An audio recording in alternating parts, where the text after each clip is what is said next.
Mwongeye kwirirwa abakunzi ba Slim Jesus Entertainment. Nkuko bisanzwe nangira mbasuhuza kandi nshimira abo bakoze subscribe kuri YouTube channel yacu, ukaba udahwema gukurikirana ibikorwa byacu tubagezaho uko bwije n'uko bukeye, ndetse kandi nongera nsaba n'inginga aho utarakora subscribe kuri YouTube channel yacu, nyamuneka nuva udakoze subscribe kuko subscribe yawe ni inkunga ikomeye kuri njye ndetse nawe, kuko bigufasha kutazigera ucikwa n'ibiganiro byacu byiza tubagezaho uko bwije n'uko bukeye.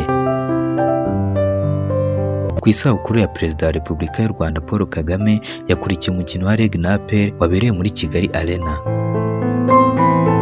Perezida Paul Kagame yakurikiye umukino wa shampiyona basketball imbonankubone, umukino wahuje REG na APR, ndetse kandi akaba ari umukino wabereye muri Kigali Arena ku munsi yizihijeho isabukuru y'amavuko.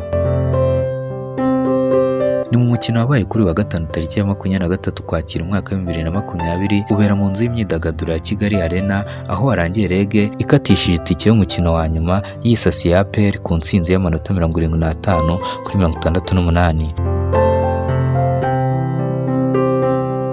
Perezida Paul Kagame wizihije isabukuru y'imyaka 63 y'amavuko yakurikiye uyu mukino ari kumwe n'abayobozi batandukanye barimo Minisitiri wa Siporo Munyangaje Aurore Mimosa.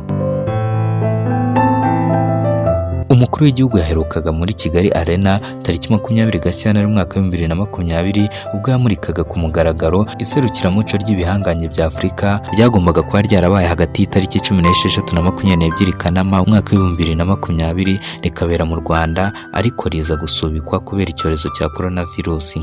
Perezida Paul Kagame akunda gukurikira umukino wa basketball cyane kurusha indi mikino mu Rwanda muri iyi myaka,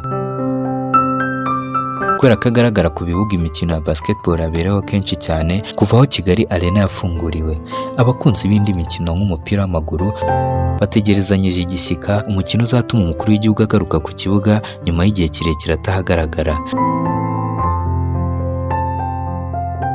Ntabwo ari umukino wonyine wabaye, kuko mu cyiciro cy'abari n'abategarugori ikipe ya IPRC Huye itaratsindwa umukino n'umwe yageze ku mukino wa nyuma yisasiye APR ku ntsinzi y'amanota 67 kuri 52.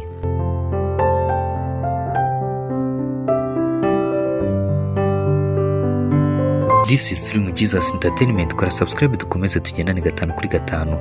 Nongera mwibutsa ko nahandi wakora amakuru meza kandi yizewe atari kuri YouTube channel yacu Slim Jesus Entertainment. Kora subscribe dukomeze tugendane 5 kuri 5.